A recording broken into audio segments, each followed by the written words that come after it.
نحمده ونصلي على رسوله الكريم اما بعد فاعوذ بالله من الشيطان الرجيم بسم الله الرحمن الرحيم رب اشرح لي صدري ويسر لي امري واحلل عقدة من لساني يفقهوا قولي رب زدني علما اللهم فقهنا في الدين اللهم انا نسألك حبك وحب من يحبك والعمل الذي يبلغنا حبك اللہم ارزقنا اخلاص الہی آمین۔ لیسن نمبر 56 سورۃ النساء آیت نمبر 15 سے لے کر 23 تک۔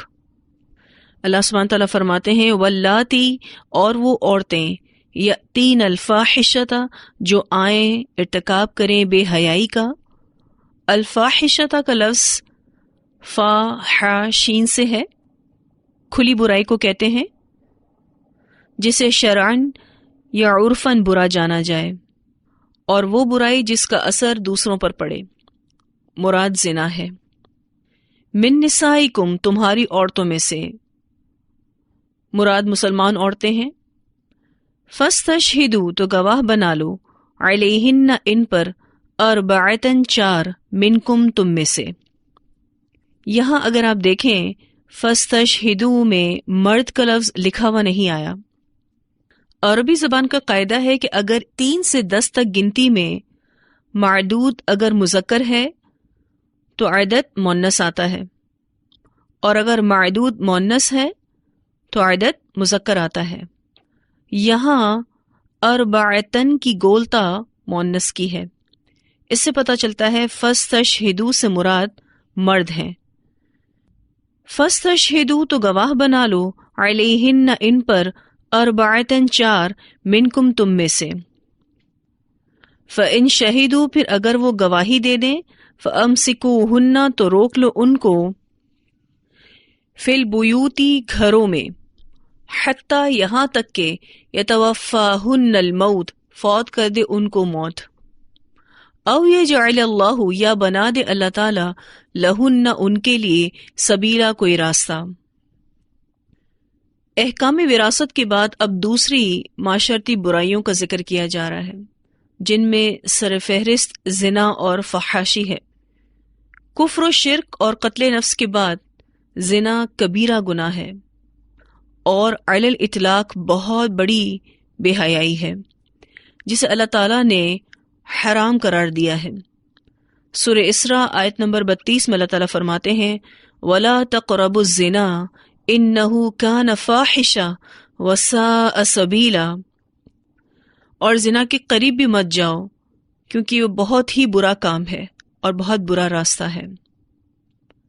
بخاری اور مسلم کی روایت میں آتا ہے رسول اللہ صلی اللہ علیہ وسلم نے فرمایا زانی ایمان کی حالت میں زنا نہیں کرتا، یعنی جب وہ زنا کرتا ہے تو ایمان سے خالی ہو جاتا ہے۔ بڑے گناہوں کے بارے میں آپ صلی اللہ علیہ وسلم سے پوچھا گیا تو فرمایا یہ کہ تو اپنے ہمسایہ کی بیوی کے ساتھ زنا کرے۔ اسے بخاری اور مسلم دونوں نے روایت کیا ہے۔ اللہ تعالیٰ نے زنا کو کیوں حرام قرار دیا ہے؟ وہ اس لیے کہ اسلامی معاشرے کی پاکیزگی کی حفاظت کی جائے، عام مسلمانوں کی عزتوں اور ان کے نفسوں اور روحوں کی طہارت اور کرامت کو باقی رکھا جائے، اور شرف نسب کو اخلاق کی غلاظتوں سے بچایا جائے اور محفوظ کیا جائے۔ یہ سب حرمت زنا کے مقاصد میں سے ہیں۔ رسول اللہ صلی اللہ علیہ وسلم نے فرمایا جب کسی بستی میں زنا اور سود عام ہو جائے تو گویا اس بستی کے لوگوں نے اپنے آپ کو اللہ کے عذاب کا مستحق بنا لیا۔ اسے طبرانی نے روایت کیا ہے۔ رسول اللہ صلی اللہ علیہ وسلم نے فرمایا 2 گناہ ایسے ہیں جن کی سزا میں جلدی کی جاتی ہے اور دنیا ہی میں دے دی جاتی ہے، ایک زنا اور دوسرا والدین کی نافرمانی۔ اسے حاکم نے روایت کیا ہے۔ مالک کی روایت میں آتا ہے جس قوم میں زنا عام ہو جائے اس میں اموات کی کثرت ہو جاتی ہے۔ اس آیت میں زناکار عورتوں کی سزا بیان کی گئی ہے کہ زنا شہادت یعنی گواہی سے ثابت ہو جائے تو انہیں گھر میں قید کر دیا جائے اور موت تک باہر نہ نکلنے دیا جائے، یا اللہ ان کے بارے میں کوئی دوسرا حکم نازل فرما دے۔ اسی لیے اللہ سبحانہ تعالیٰ فرماتے ہیں وَاللَّاتِي يَأْتِينَ الْفَاحِشَةَ مِن نِّسَائِكُمْ فَاسْتَشْهِدُوا عَلَيْهِنَّ أَرْبَعَةً مِّنكُمْ۔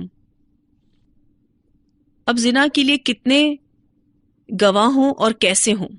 زنا کی گواہی کے لیے 4 مردوں کی گواہی ہے، اور سب عاقل، بالغ، عادل، مسلمان اور قابل اعتماد ہونے چاہیے۔ اثبات زنا کے لیے یعنی زنا کے ثبوت کے لیے 4 مردوں کی گواہی ضروری ہے۔ جس طرح زنا کی سزا بہت سخت ہے، اسی طرح ثبوت میں 4 گواہوں کی شرط بھی بڑی کڑی ہے۔ قانون یہ ہے کہ 4 مسلمان مرد عینی گواہ کے بغیر شرعی سزا کا اثبات ممکن نہ ہوگا، یعنی جب تک 4 مسلمان مرد عینی گواہ نہیں ہوں گے تب تک شرعی سزا نہیں دی جا سکتی۔ تو 4 مردوں کو گواہ بنا لو۔ پھر اللہ سبحانہ تعالیٰ فرماتے ہیں فَإِن شَهِدُوا، پھر وہ گواہی دیں کہ اس زنا کو اپنی آنکھوں سے دیکھا ہے، یعنی برائی کو بالفعل آخری مراحل پر دیکھا ہے۔ کراہت پر بھی گواہی ثابت نہ ہوگی۔ ان کڑی سزاؤں کے ساتھ 4 گواہوں کا نصاب مقرر کرنے میں غالباً اللہ تعالیٰ کی حکمت یہی ہے کہ اگر کوئی ایک شخص زنا کرتے ہوئے بھی دیکھ لے تو اس برائی کو ظاہر کرنے یا پھیلانے کی ہرگز کوشش نہ کرے۔ اگر یہ برائی بند ہے تو اللہ تعالیٰ پر معاملہ چھوڑ دینا چاہیے، اور اگر سزا دینا ہے تو اس کے قانونی تقاضے پورے کیے جائیں گے۔ محض اسکینڈل اور ظاہری الزاموں پر جرم ثابت نہیں ہوگا۔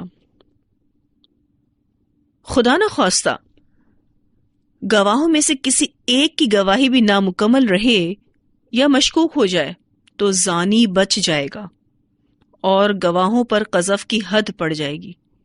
اس لیے زنا کی گواہی کے لیے جانا اور گواہی دینا بذات خود بڑا خطرناک کام ہے۔ اللہ تعالیٰ فرماتے ہیں سورۃ النور آیت نمبر 4 میں وَالَّذِينَ يَرْمُونَ الْمُحْصَنَاتِ ثُمَّ لَمْ يَأْتُوا بِأَرْبَعَةِ شُهَدَاءَ فَاجْلِدُوهُمْ 80 جَلْدَةً وَلَا تَقْبَلُوا لَهُمْ شَهَادَةً أَبَدًا وَأُولَئِكَ هُمُ الْفَاسِقُونَ۔ اور وہ لوگ جو پاک دامن عورتوں پر تہمت لگائیں پھر 4 گواہ نہ لائیں تو انہیں 80 کوڑے مارو، اور ان کی کوئی گواہی کبھی قبول نہ کرو، اور وہی نافرمان لوگ ہیں۔ اس آیت میں زناکار عورتوں کے لیے یہ پہلی سزا ہے جو بعد میں حد زنا نازل ہونے سے منسوخ ہو گئی۔ تفسیر طبری میں آتا ہے حضرت ابن عباس رضی اللہ تعالی عنہما فرماتے ہیں کہ سورہ نور کے نازل ہونے تک یہی حکم تھا، پھر اللہ تعالیٰ نے اسے کوڑوں یا رجم کے حکم سے منسوخ کر دیا، یعنی گھروں میں موت تک قید رکھنے کی سزا تھی۔ پھر بعد میں اللہ سبحانہ تعالیٰ نے ان کے لیے سبیل نکال دی، جس کا ذکر اللہ تعالیٰ نے اس آیت کے آخر میں بھی کیا او یجعل اللہ لہن سبیلا۔ سبیلا سے مراد حد زنا ہے۔ اکرمہ، حسن، عطا، ابو صالح، قتادہ، زید بن اسلم، ضحاک، سعید رحمہم اللہ سے بھی یہی مروی ہے کہ یہ آیت منسوخ ہے۔ ایک روایت بھی آتی ہے رسول اللہ صلی اللہ علیہ وسلم پر جب وحی نازل ہوتی تو آپ صلی اللہ علیہ وسلم پر اثر انداز ہوتی، آپ اس سے تکلیف محسوس فرماتے اور آپ کے چہرے کا رنگ متغیر ہو جاتا۔ اللہ نے ایک دن آپ پر وحی نازل فرمائی، اور جب وحی کے نزول کے وقت کی کیفیت ختم ہو گئی تو آپ صلی اللہ علیہ وسلم نے فرمایا مجھ سے لے لو، یعنی احکام دین۔ اللہ تعالیٰ نے ان کے لیے سبیل پیدا فرما دی ہے۔ اگر شادی شدہ مرد شادی شدہ عورت کے ساتھ اور کنوارا کنواری کے ساتھ بدکاری کرے تو شادی شدہ مرد اور عورت کے لیے 100 کوڑے اور پتھروں کے ساتھ رجم کرنا ہے، اور کنوارے کے لیے 100 کوڑے اور 1 سال کے لیے جلاوطنی ہے۔ اسے مسند احمد نے بھی روایت کیا ہے، یہ حدیث مسلم میں بھی آتی ہے اور ترمذی میں بھی آتی ہے۔ تو اللہ تعالیٰ نے ان کے لیے حد زنا مقرر کر دی۔ بخاری اور مسلم کی روایت میں آتا ہے والشیخ والشیخۃ اذا زنیا فرجموہما البتۃ نکالا من اللہ، شادی شدہ مرد اور عورت زنا کریں تو دونوں کو رجم سنسار کر دو، یہ اللہ کی طرف سے ان کے لیے عبرتناک سزا ہے۔ یہ آیت مبارکہ جس کا حکم باقی ہے اور تلاوت منسوخ ہو چکی ہے۔ تو حد زنا کنواروں کے لیے 100 کوڑے اور شادی شدہ کے لیے رجم کی سزا۔ حد کا راستہ سورہ نور میں آ گیا تو یہ حکم منسوخ ہو گیا۔ واللذانی، اور وہ دو، یأتیانہا، جو آئیں اس کو، یعنی بے حیائی کو، مراد یہاں پر زنا ہے اور ہم جنسی، منکم، تم میں سے، فآذوہما، تو اذیت دو ان دونوں کو۔ یہاں واللذانی کا لفظ آیا ہے، یعنی خواہ یہ زنا کرنے والے مرد اور عورت ہوں یا دونوں مرد ہوں، ہم جنسی کے مرتکب ہوں۔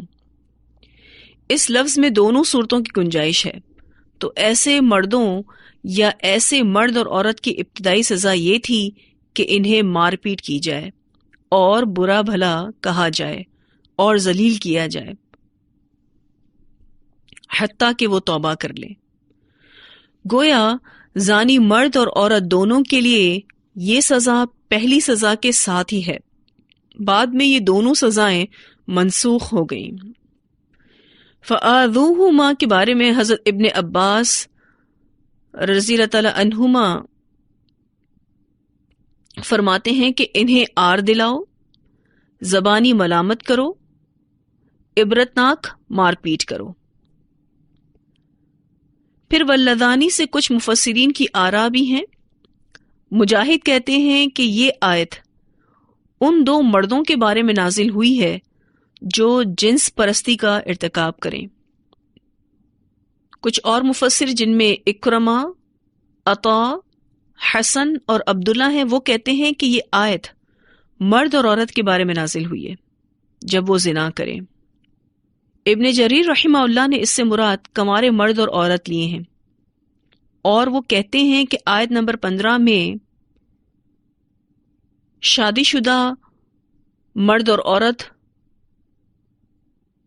زانیہ کی بیان کردہ سزا کو نبی اکرم صلی اللہ علیہ وسلم کی بتلائی ہوئی سزائے رجم سے، اور اس آیت میں کنوارے مرد اور عورت زانیہ کے لیے بیان کردہ سزا کو سورہ نور میں بیان کردہ 100 کوڑے کی سزا سے منسوخ کر دیا گیا ہے۔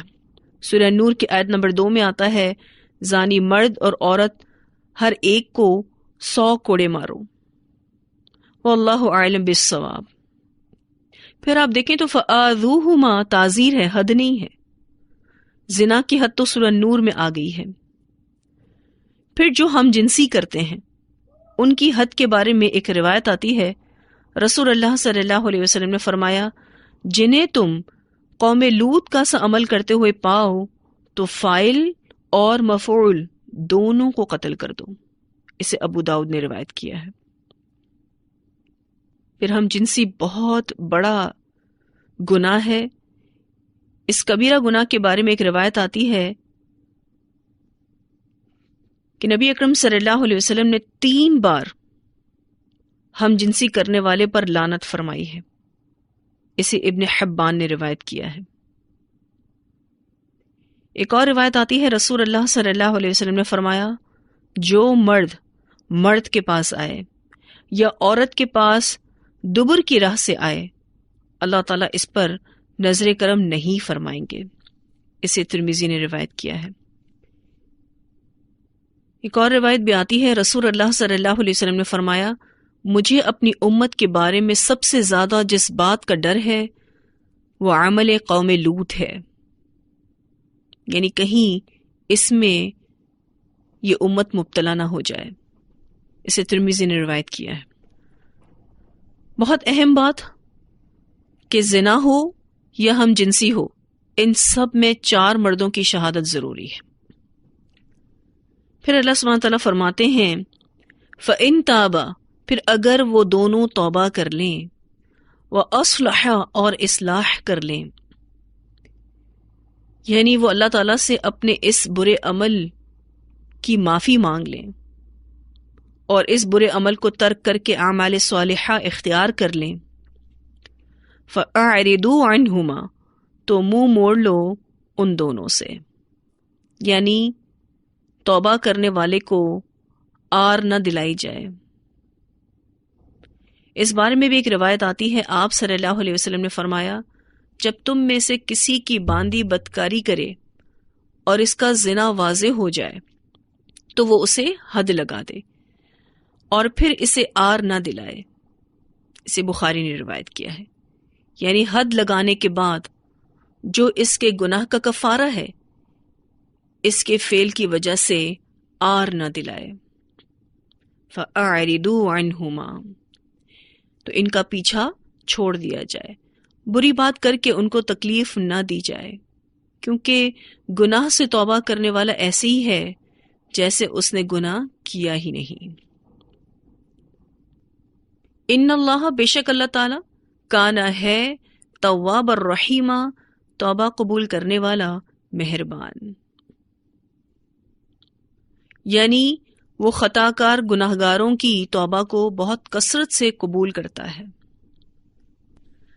وہ عظیم رحمت اور احسان کا مالک ہے۔ اس کا احسان یہ ہے کہ اس نے انہیں توبہ کی توفیق دی، پھر ان کی توبہ کو قبول فرمایا اور ان سے ہونے والے گناہ کے معاملے میں بھی نرمی اختیار کی۔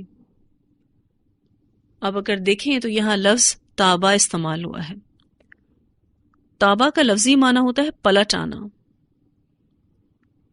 مراد غلطی سے پلٹ کر آنا، قصور چھوڑ کر اچھا راستہ اختیار کرنا۔ فَإِن تَابَا وَأَصْلَحَا فَأَعْرِضُوا عَنْهُمَا إِنَّ اللَّهَ كَانَ تَوَّابًا رَحِيمًا۔ تو بہت اہم سبق اس سے ہم سب کو ملتا ہے کہ اگر کوئی غلطی ہو جائے تو توبہ کر لینی چاہیے اور اپنے اندر سے اس گلٹ کو ختم کر لینا چاہیے، کیونکہ شرمندگی اور ندامت سے انسان کے اندر مایوسی آتی ہے اور نیکی کا شوق جانے لگتا ہے۔ بڑا اہم حصہ ہے فَإِن تَابَا وَأَصْلَحَا فَأَعْرِضُوا عَنْهُمَا إِنَّ اللَّهَ كَانَ تَوَّابًا رَحِيمًا۔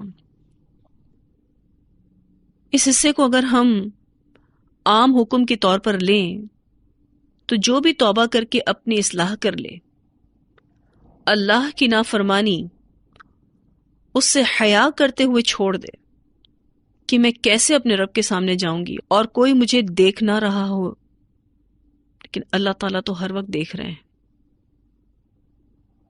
تو یہی تقویٰ ہے۔ مثلاً کوئی نماز نہیں پڑھتا تھا، اب پڑھنا شروع کر دے اور کبھی نہ چھوڑے۔ پھر آپ دیکھیے کہ ہم نے وصیت کے بارے میں بھی احکامات پڑھے۔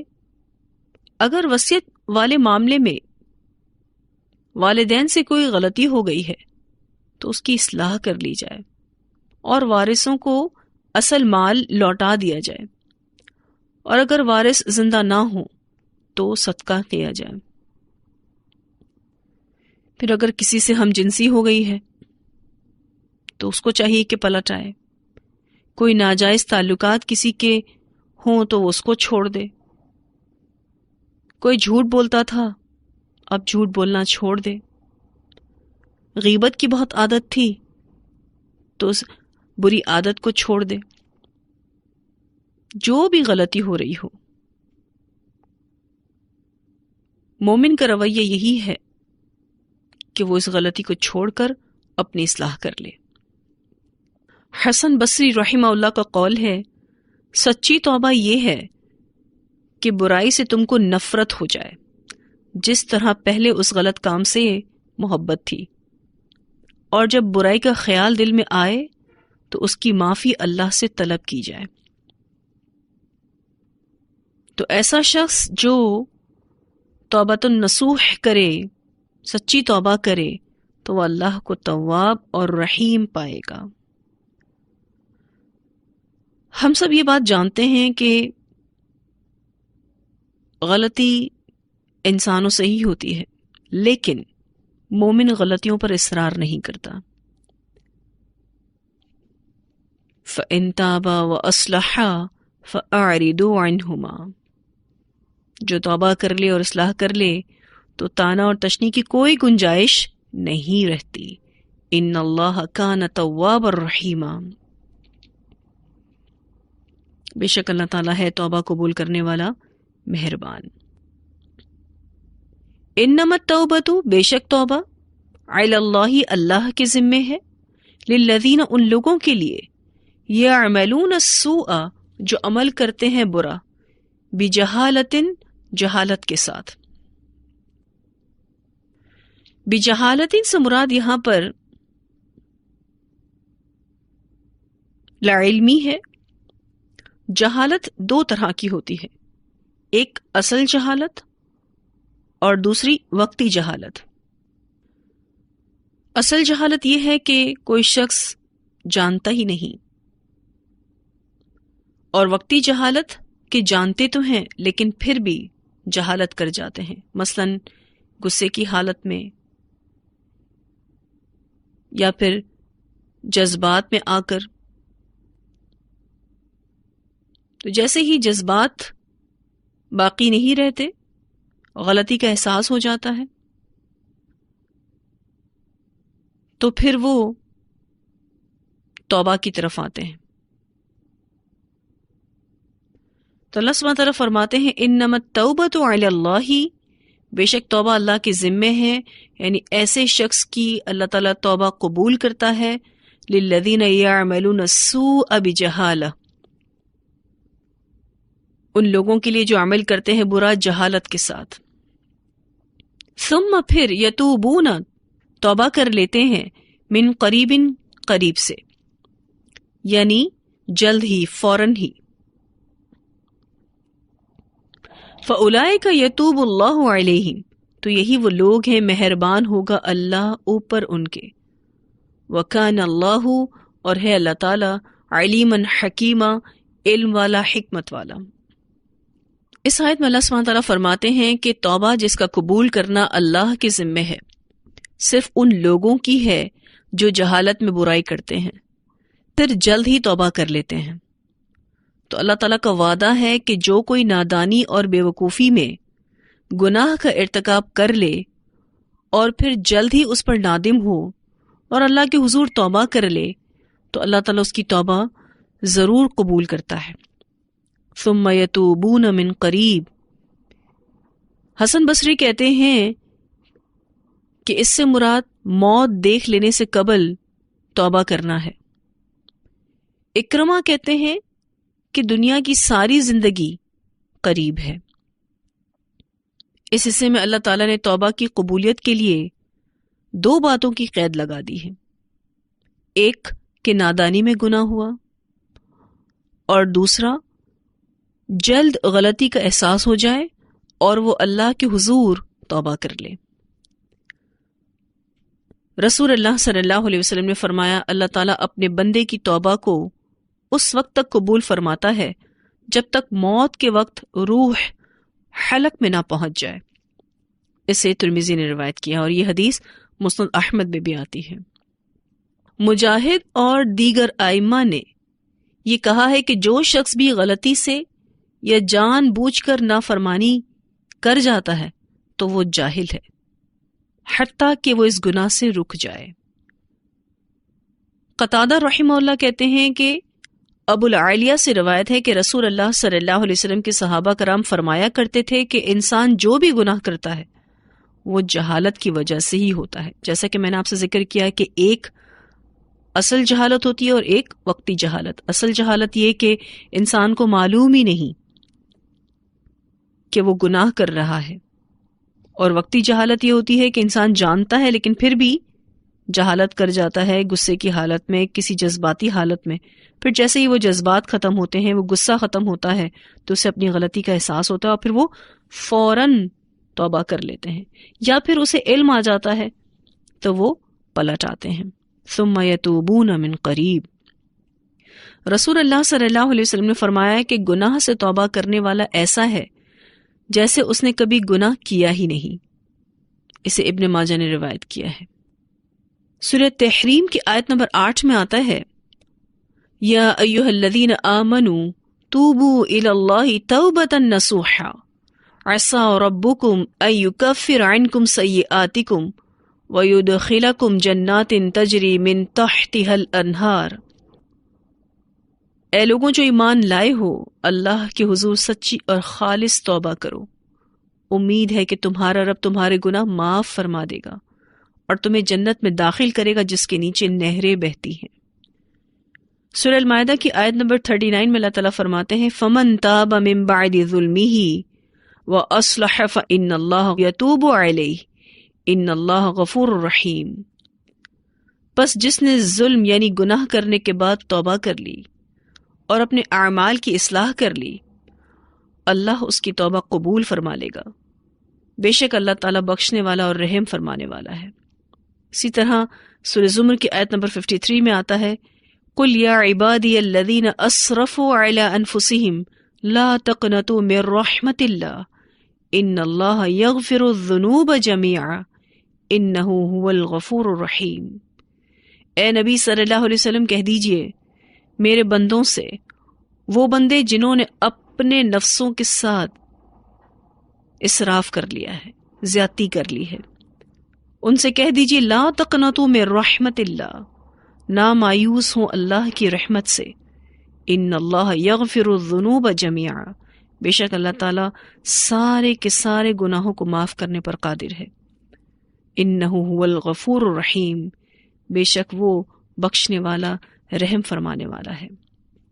اللہ سبحانہ تعالیٰ فرماتے ہیں فَأُولَٰئِکَ یَتُوبُ اللَّهُ عَلَیہم، تو یہی وہ لوگ ہیں مہربان ہوگا اللہ ان پر، وَكَانَ اللَّهُ عَلِيمًا حَكِيمًا، اور ہے اللہ تعالیٰ علم والا اور حکمت والا۔ اللہ تعالیٰ جانتے ہیں کس نے غلطی کی، کیوں کی، کیا اس کی نیت تھی۔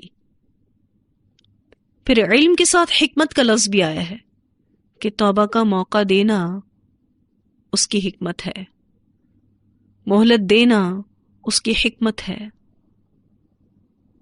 وَكَانَ اللَّهُ عَلِيمًا حَكِيمًا، اور ہے اللہ تعالیٰ علم والا اور حکمت والا۔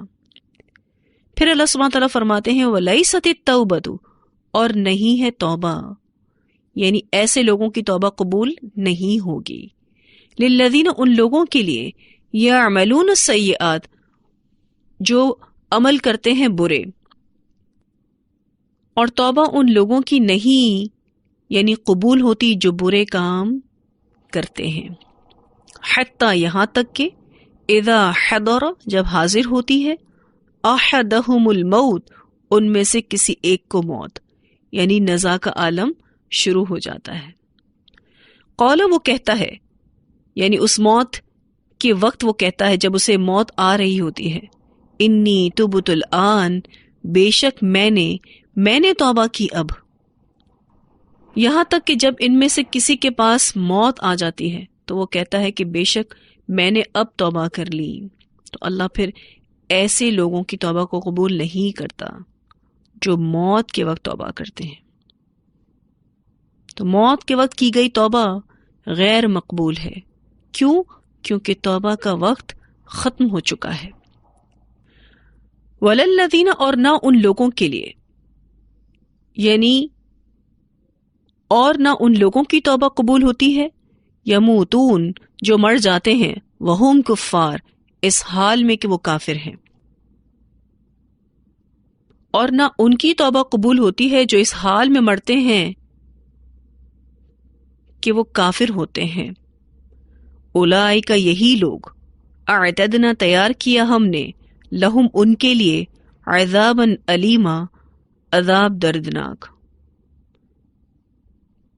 ایسے لوگوں کے لیے اللہ تعالیٰ نے دردناک عذاب تیار کر کے رکھا ہے۔ تو ان آیات میں اللہ تعالیٰ نے یہ بتایا ہے کہ بندے کی توبہ کب قبول ہوتی ہے اور کب رد کر دی جاتی ہے۔ اللہ تعالیٰ کا وعدہ ہے کہ جو کوئی نادانی اور بے وقوفی میں کسی گناہ کا ارتکاب کر لے، پھر جلد ہی نادم ہو اور اللہ کے حضور توبہ کرے تو اللہ تعالیٰ اس کی توبہ ضرور قبول فرماتا ہے۔ لیکن جو آدمی گناہ پر گناہ کرتا رہا، اپنے گناہوں پر کبھی نادم نہیں ہوا، لیکن جب اس کو اپنی آنکھوں کے سامنے موت نظر آنے لگتی ہے اور وہ زندگی سے مایوس ہو جاتا ہے تو کہتا ہے اے اللہ اب میں توبہ کرتا ہوں، تو ایسی توبہ کی اللہ کے نزدیک کوئی قیمت نہیں۔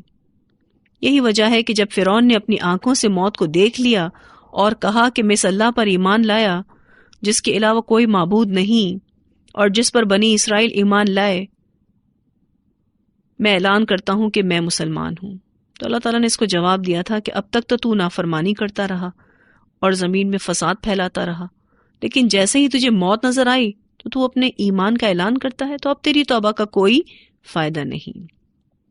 اللہ سبحانہ تعالیٰ سورہ مؤمن آیت نمبر 84 اور 85 میں فرماتے ہیں فَلَمَّا رَأَوْا بَأْسَنَا قَالُوا آمَنَّا بِاللَّهِ وَحْدَهُ وَكَفَرْنَا بِمَا كُنَّا بِهِ مُشْرِكِينَ فَلَمْ يَكُ يَنْفَعُهُمْ إِيمَانُهُمْ لَمَّا رَأَوْا بَأْسَنَا سُنَّةَ اللَّهِ الَّتِي قَدْ خَلَتْ فِي عِبَادِهِ وَخَسِرَ هُنَالِكَ الْكَافِرُونَ۔ پھر جب انہوں نے ہمارا عذاب دیکھا تو انہوں نے کہا کہ ہم اس اکیلے اللہ پر ایمان لائے اور ہم نے ان کا انکار کیا جنہیں ہم اس کے ساتھ شریک ٹھہرانے والے تھے، یعنی اپنے شرک کا انکار کرنے والے بن جائیں گے۔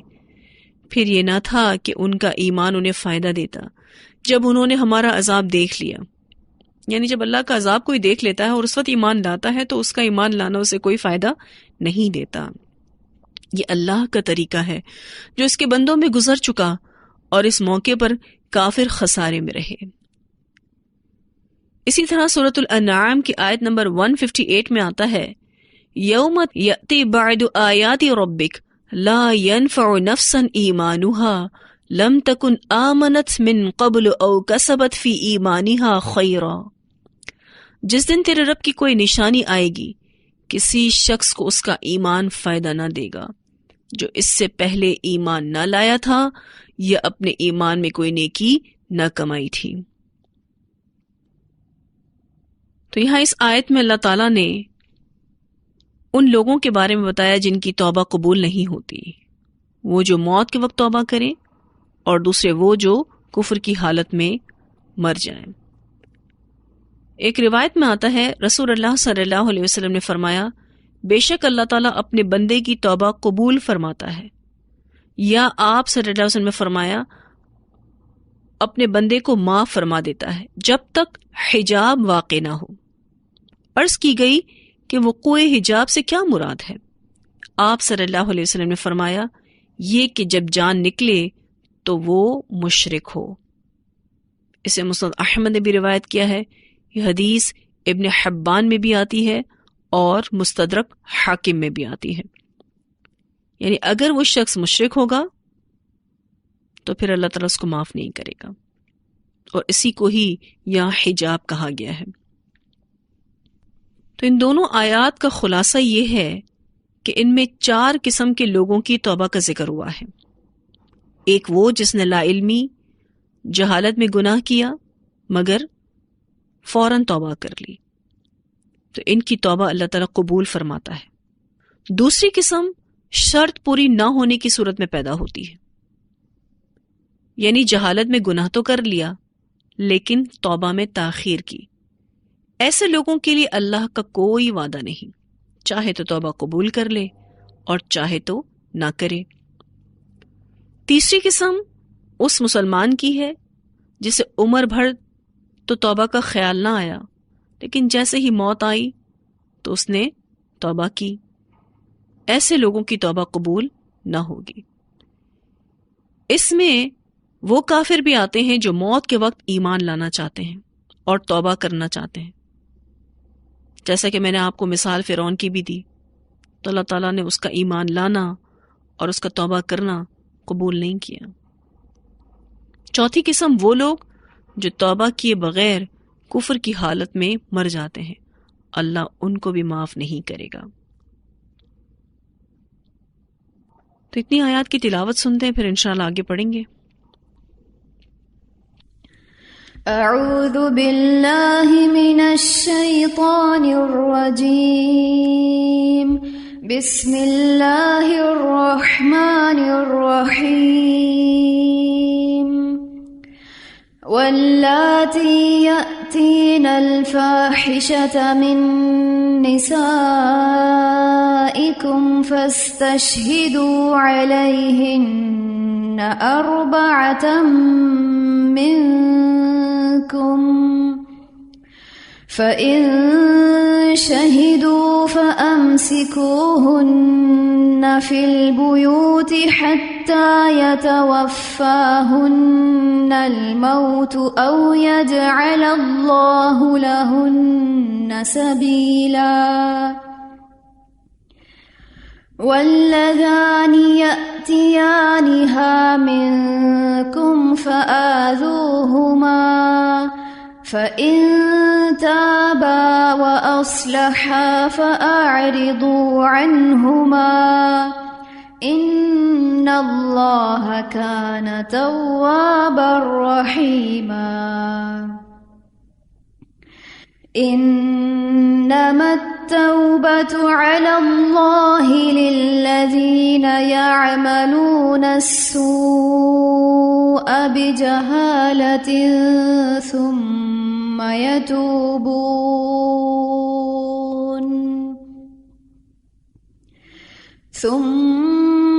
يتوبون من قريب فأولئك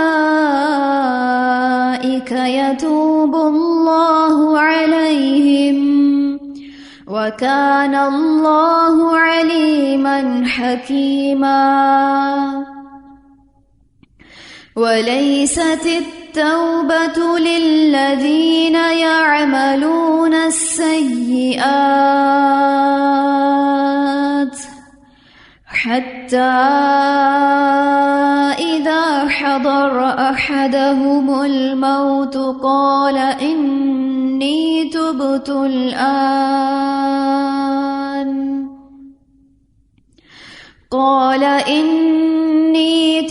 الآن ولا الذين يموتون وهم كفار أولئك أعتدنا لهم عذابا أليما۔ ان آیات کی ایک اور تلاوت سنتے ہیں۔ واللاتی یأتین الفاحشة من نسائکم فاستشہدوا علیہن أربعة منکم فإن شهدوا فأمسكوهن في البيوت حتى يتوفاهن الموت أو يجعل الله لهن سبيلا، واللذان يأتيانها منكم فآذوهما فإن تابا وأصلحا فأعرضوا عنهما إن الله كان توابا رحيما۔ إنما التوبة على الله للذين يعملون السوء بجهالة ثم يتوبون من قريب